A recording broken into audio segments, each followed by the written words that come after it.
Bonjour, tout le monde. Bienvenue à Learning Language. La vidéo d'aujourd'hui va se sur les voyelles et les consonnes. Good morning everyone. Learning Language में आप सबका स्वागत है। तो आज का वीडियो है वोवेल्स और कॉन्सोनेंट्स के ऊपर। तो चलिए शुरू करते हैं। इन फ्रेंच भाषा में 20 यानी कि 20 कॉन्सोनेंट्स होते हैं और 6 वोवेल्स होते हैं। तो पहले हम ये जानेंगे कि कॉन्सोनेंट्स क्या होते हैं। What is consonant? कॉन्सोनेंट क्या है?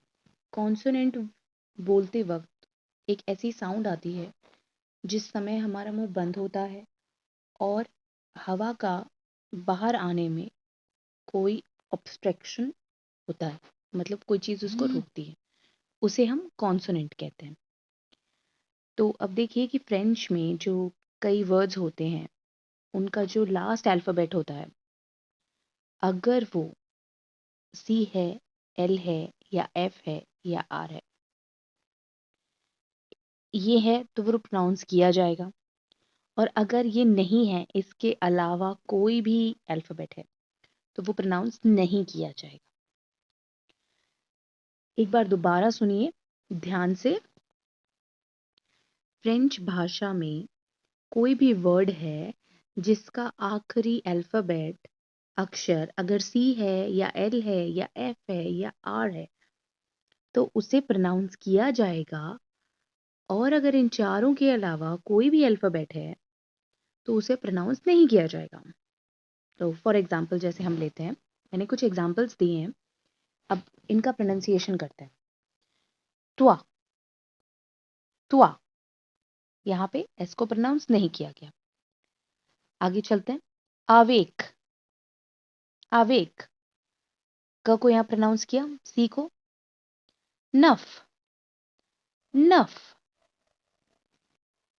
पी, बूंजूर, नोएल।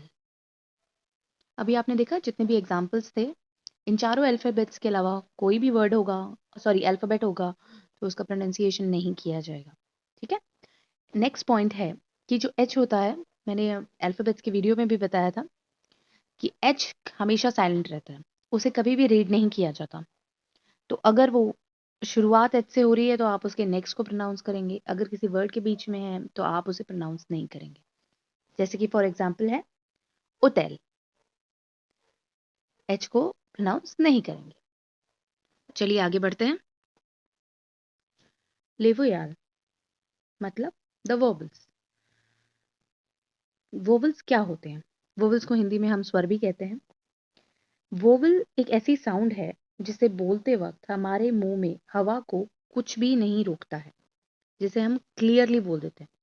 तो वोवेल्स बोलते टाइम एक तरीके से हमारा मुंह खुला भी रहता है, और जो भी वोवेल हम बोलते हैं, हवा का कोई भी रुकाव नहीं होता, ना ही लिप्स से, ना ही टंग से, ना ही थ्रोट से। अब कितने वोवेल्स हैं? 6।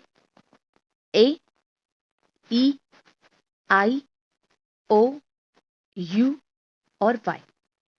तो चलिए अभी उनके प्रोनाउंसिएशन सीखते हैं और एग्जाम्पल के साथ आगे बढ़ते हैं।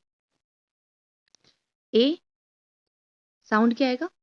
आ, जैसे कि फादर। ई साउंड क्या आएगा? अ, जैसे कि द। आई, इसकी साउंड क्या होगी? छोटी सी ई साउंड। ई, जैसे कि कॉफी। ओ, छोटी सी ओ साउंड, जैसे कि ओपन, ओपन। यू साउंड क्या आएगा? यू, जैसे कि बोंजूर। वाई साउंड क्या आएगा? या, जैसे कि ये। तो कॉन्सोनेंट्स हो गए, वोवेल्स भी हो गए। अब कुछ पॉइंट्स ध्यान दीजिए। फ्रेंच के जो वोवेल्स होते हैं वो इंग्लिश वोवेल से प्योर साउंड करते हैं, मतलब उनकी आवाज़ ज़्यादा साफ आती है। इसके अलावा ए, ओ, यू, इन सबको कभी हार्ड वॉवल्स भी कहा जाता है और ई एंड आई को कभी सॉफ्ट वॉवल्स भी कहा जाता है, क्योंकि इनके पीछे जब भी कॉन्सोनेंट्स लगते हैं, जैसे कि मैंने एग्जाम्पल में दिया है सी, जी, एस, तो जो प्रोनाउंसिएशन आता है, जो उच्चारण आता है, वो काफ़ी हार्ड आ जाता है। हार्ड आ जाता है ए ओ यू के केस में और सॉफ्ट रहता है ई एन आई के केस में। ये डिपेंड करता है कि कौन सा वॉवल उसको उसके बाद है। ठीक है, तो इस चीज़ का आप ध्यान रखिए कि प्रोनाउंसिएशन का फ़र्क पड़ता है कॉन्सोनेंट्स और वॉवल्स का साथ साथ जुड़ने में भी, और दो अलग अलग वॉवल्स का साथ में जुड़ने में भी, जिसे हम आने वाले लेसन्स में कवर करेंगे। अब वॉवल्स के बाद अगर एम आ जाए और एन आ जाए, और का मतलब यहाँ पे है इंग्लिश का और मतलब या, तो वो नेज़ल वॉवल बन जाता है, वो नाक से बोले जाते हैं फिर। तो उनके बारे में भी आने वाले लेसन्स में पता चलेगा। फिलहाल बिगनिंग के लिए आपको एक काफ़ी अच्छा कंक्रीट इन्फॉर्मेशन मिल चुका है वोवल्स का। तो ये हमारा पार्ट 1 सेशन था प्रोनाउंसिएशन का। अपकमिंग सेशंस में हम एक्सॉन्स को लेके आएंगे, दो कम वोवल्स को कंबाइन करके प्रोनाउंसिएशन जो चेंज होगा वो लेकर आएंगे। तो अगर आपको वीडियो अच्छा लगे तो प्लीज़ लाइक, शेयर और सब्सक्राइब करें। Thank you.